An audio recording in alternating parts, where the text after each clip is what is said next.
நஜிப்பின் வழக்கில் கூடுதல் ஆவணத்தை விரைந்து செயல்படுத்துவீர். பஹாங் முதல்வர் வான் ரோஸ்டி வலியுறுத்து.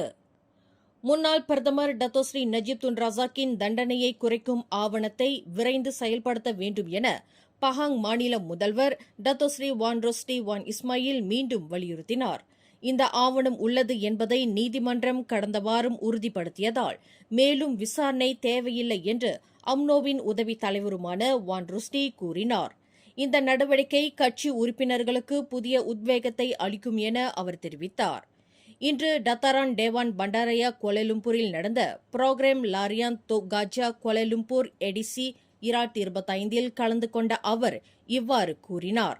இந்நிகழ்ச்சியில் 3000க்கும் மேற்பட்டோர் கலந்து கொண்டது தொடர்பில் கருத்துரைத்த அவர், வெளி மாநிலங்களில் தற்போது வசித்து வரும் பஹாங் மக்களின் ஒற்றுமையையும் வீரத்தையும் இந்த நிகழ்ச்சி வெளிப்படுத்துகிறது என்றார். மேலும் செய்திகளை தெரிந்து கொள்ள கீழே இருக்கும் பெல் பட்டனை அழுத்துங்கள். உங்கள் மகிழ்ச்சியை வெளிப்படுத்த லைக் மற்றும் ஷேர் செய்யுங்கள். தொடர்ந்து திசைகளோடு இணைந்திருக்க சப்ஸ்கிரைப் செய்யுங்கள்.